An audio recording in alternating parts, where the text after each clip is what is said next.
everybody. It's opening night of the NFL, but you're a sicko like we are, and you're down for all the college hoops talk that you can handle. And you just so happen to be here on a special evening. It's the final WAC preview ever. That's right. No more WAC after this season. Mike joins me for a quick chat about this 7-team league to discuss who we think will claim the newly abdicated crown of this soon-to-be renamed and revamped league. Let's get to it. Recording live from somewhere, this is One and Done.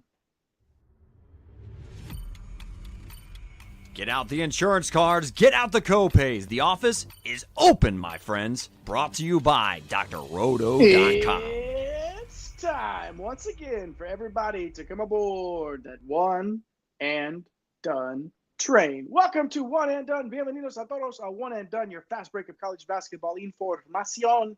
We're powered by the galaxy's greatest website. It's drroto.com. I'm your sometimes humble host. My name is Jay Heinrich, and if you don't know, now you know.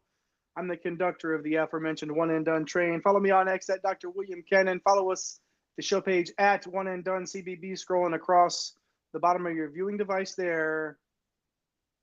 Do yourself a favor and follow this man first. Around here, he's known as El Capitan himself, the captain of the One and Done ship. He does the ship, I do the train.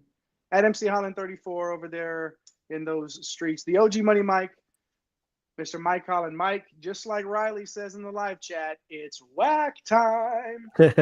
WAC time for the final time, man. But yeah, we're here. It's the opening night of the NFL, like you said. But you know, that just means we're 60 days out. We put that on our Twitter handle just today. Another day closer. Just another day closer. That's wild to think about, man. Like, you know, you're in the middle of June starting, you know, conference previews, and then you get like, you know, halfway done. And you're like, oh wait, we've really only got a couple of months to go, man. But yeah, rest in peace, WAC, man. What's up, Mason and Riley diving in? Like these guys are sickos, man. They're opening night of the NFL, and they're jumping in. I love it, man. I love this One and Done crowd that we have. Absolutely, no doubt about it. Good to see you, Mike. Good to see Riley and Mason in the chat. Join them, will you? Hit those like and subscribe buttons. Hop in that live chat with them. Turn on the notification bells, too, for our channel so you don't miss a minute of our college basketball coverage. We're covering every single conference, top to bottom, all 31 conferences across the land this year. We're previewing them all. Tonight, you just happen to land on the WAC. It's not WAC, though. We're happy to be talking about it. I mean, it's kind of WAC because it's going out of WAC, and now there won't be any more WAC. Wiggity. So I don't know if I want to WAC or not, but we can talk about that later. It's not wiggity WAC because last year they were middle of the road, 15th out of 31 in KenPom's strength of conference last year. Mike Sicko for Snake Eyes. Yes, thanks for joining us, my friend. And this was one of those conferences where most of the sickos, including myself, thought Grand Canyon would just have their way with this conference in the regular season, but Utah Valley held them off by 2 games to win the regular season crown. But then it all panned out sort of the way that we thought who would end up with this bid, and that was GCU getting revenge in the WAC tournament final, beating Utah Valley 89-82. And then, okay, what's your reward, Mike? You get a 13 seed. That's nice. That probably fairly represents where the WAC fell in the grand scheme of things. But then the matchup with Maryland was just about as poor as you could have drawn up on a piece of paper or anywhere in the sand, wherever you wanted to. And they dismantled the Antelopes 81-49. Some news for this conference, Mike. We've sort of teased around it in the cold open a little bit. What are your thoughts? A quick overview of this league before we get down to our low, mid, and high tiers. Yes, this gives me a headache trying to figure out like what is happening. But we know that they're rebranding this thing. So Grand Canyon was supposed to stick around for this year, but they were like, you know what, like we got all this going on. Let's just get into the Mountain West a year early. So they'll be in our Mountain West preview. So they're out the dough, and we're gonna have the United Athletic Conference where basically the remaining WAC members and the ASUN are gonna like combine forces to create this new league. So this is it, man. The thing about this conference, though, is that with Grand Canyon gone, like that opens up another spot potentially in this high tier, or does it? We'll kind of talk about that. And then it's just weird seeing a conference here with 7 teams. Like, that's not too high on these. Is there like a schedule? Either. Like, what are we doing here? Are we just round robining? multiple times and flipping coins on who's traveling where this year. It's Yeah, crazy. we were talking about that in the pre-show, right? It's 18 conference games, so you play everybody 3 times, and then basically you get half the teams at home twice and the other half on the road twice. And if you just get stuck, on the road to Cal Baptist twice, you're just SOL, man. Like you just got to deal with it. But that's life in the WAC. Long live the WAC. Oh no, not for long, Matt. Unfortunately, but good to see you in the live chat as well. The live chat's popping for the WAC, and we love to It see it. goes. So join everybody in there. If you haven't already, push all those buttons. Let's get to the tiers, Mike. Our world famous tiers, as we like to say around here. We're going to start off with the low tier, aka the foundation, aka who our guy Darren would say these are just the teams that stink. But we like to talk about them and maybe the possibilities for them as well. And down here at the bottom, Mike, Utah Tech, the Trailblazers went 2-14 last year. A rough year for Coach John Judkins and the crew.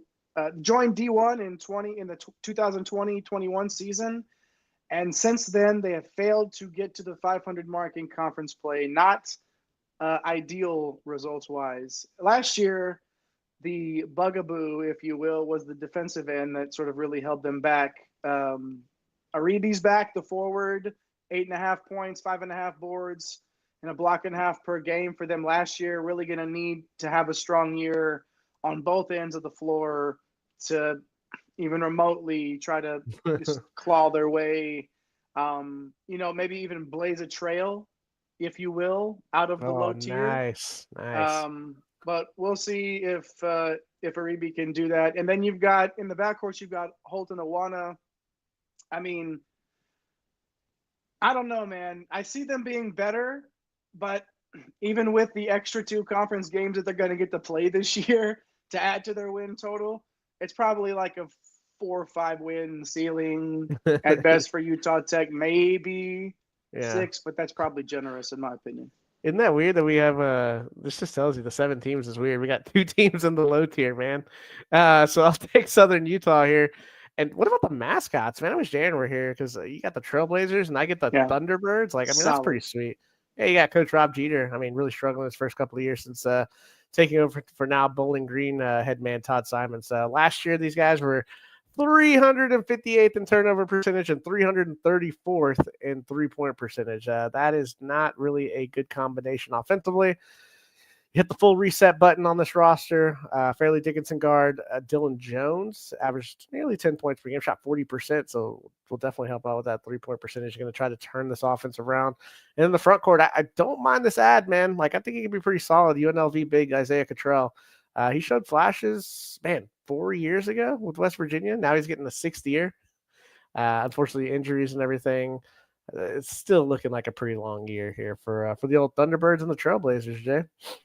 Yeah, a couple of mascots that are, a lot of letters and both start with T. And unfortunately, they're both down in the low tier. As we lead off our WAC preview show, nothing WAC about the show. This is the preview of the WAC.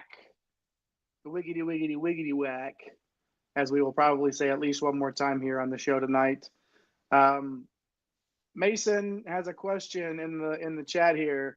I don't know the answer off the top of my head, but I'm gonna guess no. Like, I don't feel like I feel pretty good about that, Mason. Like, that's hilarious, to be honest. And Darren, of course, before we get to the mid tier, there he is. Hey, hanging out, watching the Cowboys. I get it. And doing his part to let us know he will not be playing Jaden Epps in the MC Holland 34 Invitationals over on DraftKings this season. Appreciate the love, Darren. Get back to the boys. We appreciate you for dropping in as always. One of the OGs in the chat.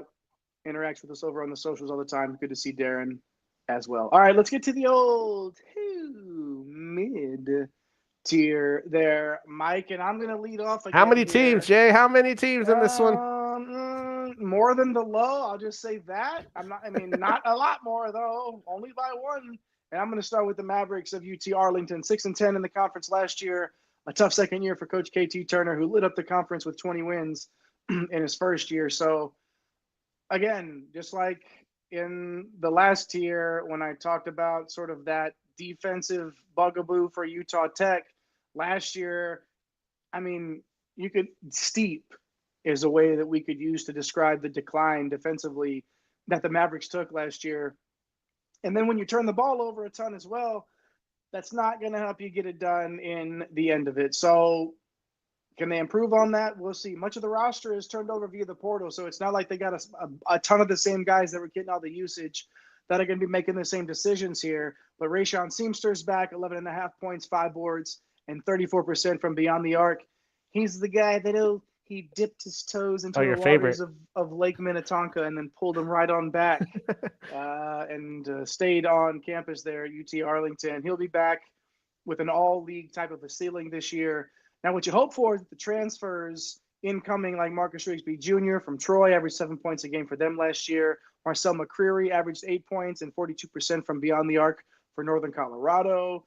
Can they help the Mavericks sort of, 6-10 obviously is not where you want to be.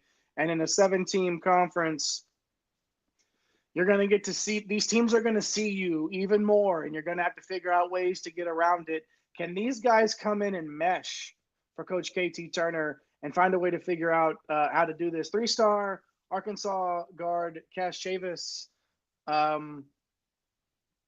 There you go. There's Riley's Riley, breakout ball knower, his breakout player here in the conference. And when you get a big dipper like that, as we like to call him here on the show, could be in big. a conference like this, could be big. And if he has that ceiling, that breakout, that sort of borderline all conference type of a ceiling here for UT Arlington, maybe the Mavericks take a leap forward.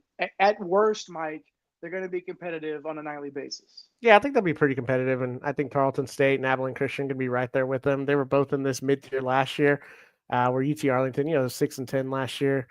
Not great, but let's look at like Tarleton, man. I love this, like the rise of the Texans, man, and it's under Coach Billy Gillespie.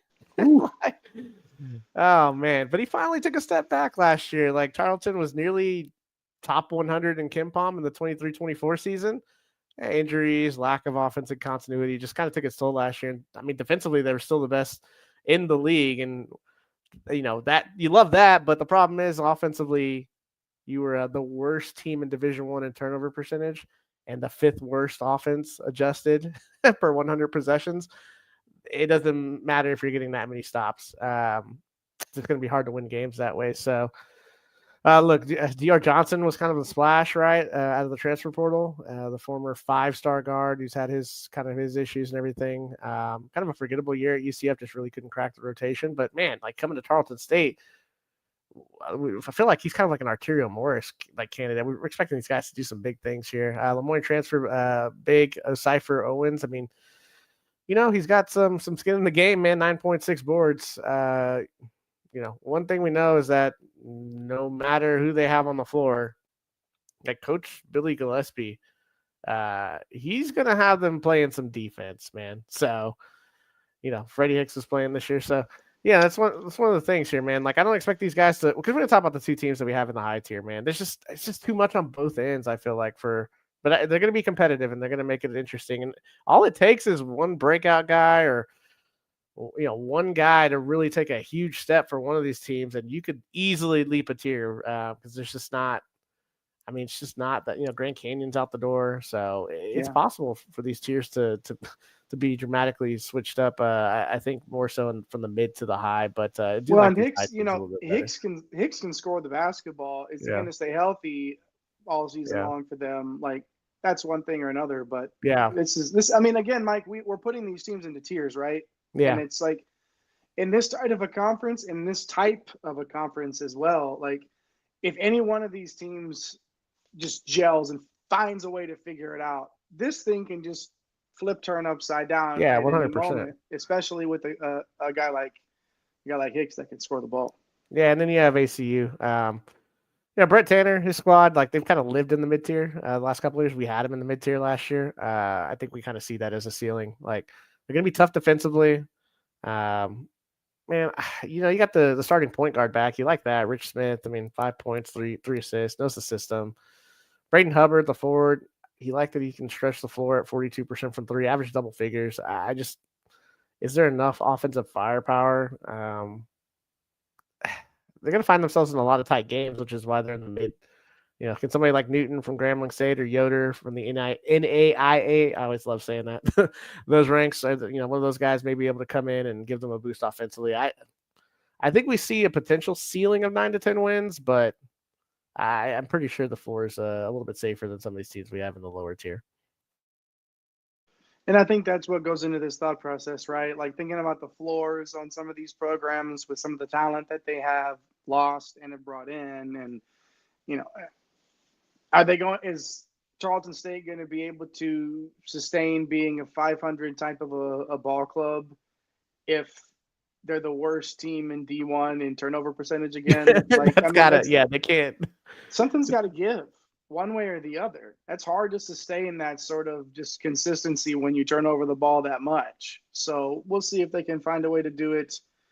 Upcoming season, Coach Gillespie obviously has done it at a high level in this sport. So we'll see if he can get that thing rolling along. Mason confirming that none of these teams has ever won the conference tournament. All right, so it's appropriate, right? On the way out of the door, we're going to get a brand new first ever WAC tournament champion on the way out of the door before they merge into the UAE or the UAB or the what is it? UAC, UAC, right? There we go. Yeah, we got it. UFL, whatever they're going to be. Yeah. Good stuff there. Appreciate you, Mason. Appreciate everybody for hopping in the live chat. Honestly, it's when you go head to head with opening night of the NFL and it's Philly and Dallas going, probably would have understood the live chat not flowing very much, but the hoop heads come out at night. Hoop heads are here, though. They're here. We've got a bunch of ball knowers, a bunch of serious hoop heads in the live chat. So join them. Hit those like and subscribe buttons. Hop in there. We'd love to hear from you no matter what. If you're hanging out with us over on X, we see you hanging out there. We see the numbers. We appreciate anybody that takes the time to view our show or any of our content. Get over to YouTube, One and Done College Basketball, WON ampersand DONE College Basketball. It'll come up. You'll find us. Hit that button. You'll be glad that you did, because then you'll get the MC Holland 34 Invitational on DraftKings. Guys, we're bringing the DFS stuff when the season rolls around. I don't know if you knew, and we talked about it at the beginning of last show. My guy Mike below me here is, in the biz, what they call a heater. He's doing pretty well out there in DFS right now, and it's not even his strongest sport. So imagine what's going to happen when we get over to CBB season and we're running those DFS I like streets. that, Mason. Attaboy, Mason. Love it. Good to see that in the live chat. Good to see the energy. Keep it rolling. Unfortunately, we made it. I'd love to talk WAC all night long, but a 7-team conference doesn't really amount to super long of a show, and that's quite all right. We can get you back to whatever you're doing. Otherwise, thanks for hanging out with us thus far. Let's get to the high tier. High so high, which is exactly where the Lancers are living. Cal Baptist and coach Rick Croy entering their 7th year in D1. A couple of solid years, Mike, but this is the one that feels like the golden opportunity to get over the hump, right? We talk about Grand Canyon out. Mason has confirmed for us it'll be a first-time ever champion. Nobody's ever been there before. Why not the Lancers, right? It starts with the return of first-team all-WAC guard Dominique Daniels, 19.5 points and 3 dimes per game last season. And, some of these teams that like Cal Baptist benefiting from, you get another year and you get another year. Everybody gets another year.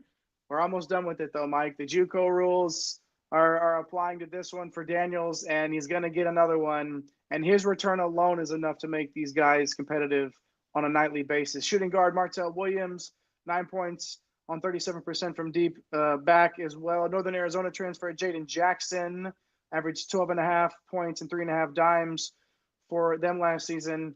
Mix it all together, stir it up in the pot. That's the best backcourt in the league, my friend. What's going to make the difference? The ceiling for this team, for Cal Baptist, for the Lancers, is going to come down to the front court, specifically Bradley Hennig. And you know what they say about Bradley Hennig, Mike? He's 7 feet tall. And you know what they say about guys that are 7 feet tall? You can't teach that. if Hennig can play up to that level, I expect him to make a big difference and help lead the Lancers at least to a top 2 finish here. Riley saying that he's the key for CBU here, Mike. All right. Don't mind it. I don't mind it at all either. So a very competitive roster here. What about one more team here, Utah Valley, another solid mascot, the Wolverines.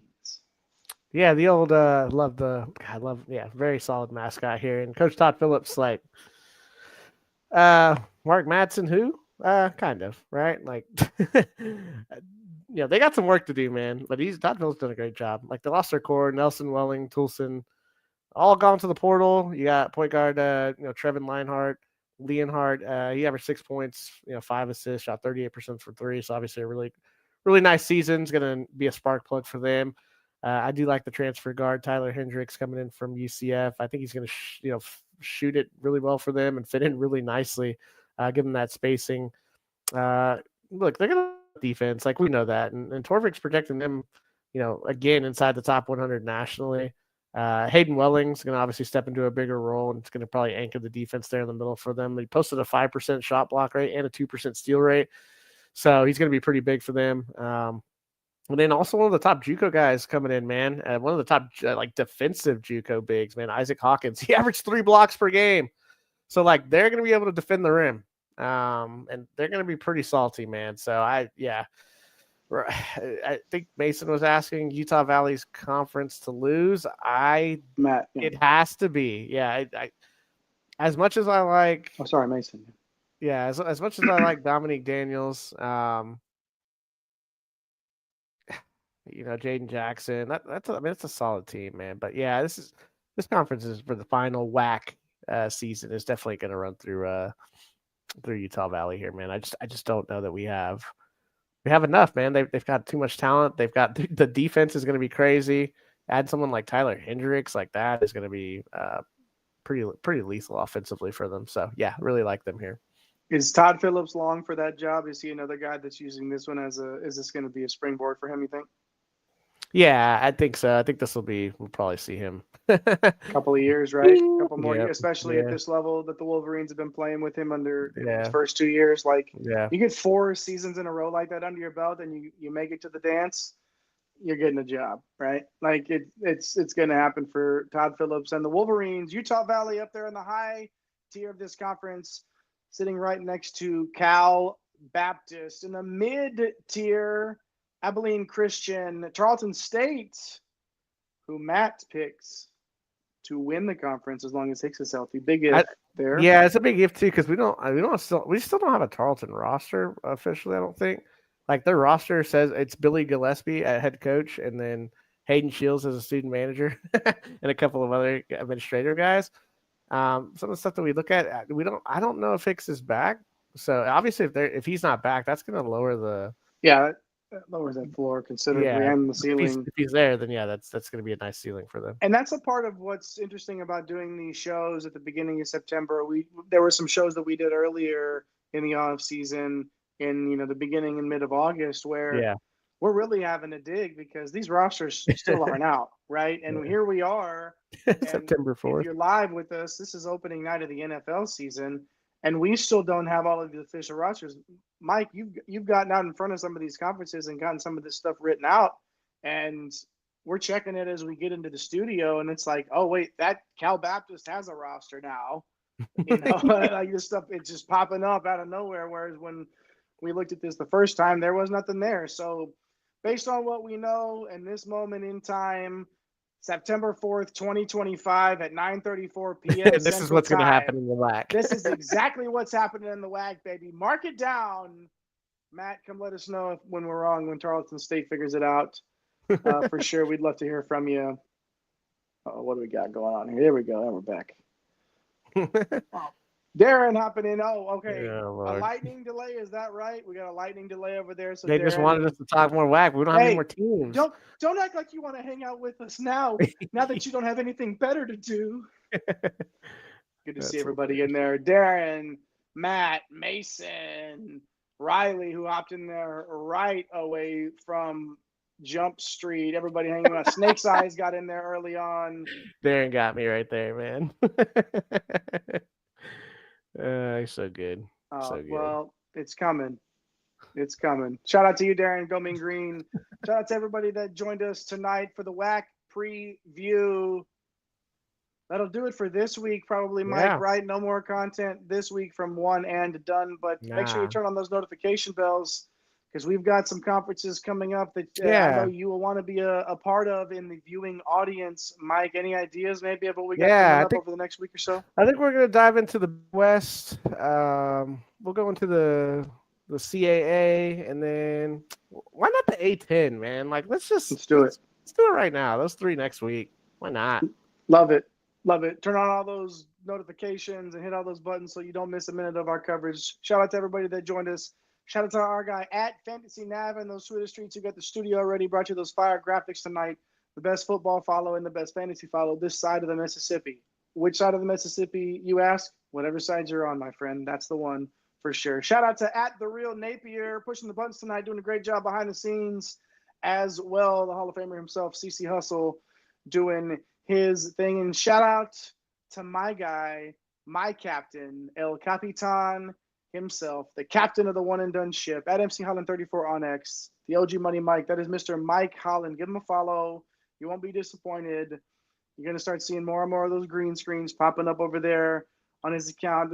The comma king, as we've anointed him in these parts. Good to see everybody. Good to see you, Mike. Good to see all of our viewers as well. Shout out to everybody for joining us. We appreciate you all. 3-show week next week. Be sure you hop in. Tell somebody you love them. We'll see you next time. My name is JAYHEINRICH. Come again. Peace. Thanks for stopping by the office. Get your fantasy prescription by subscribing to the channel and checking out drrodo.com. And until the next visit, be well and take care.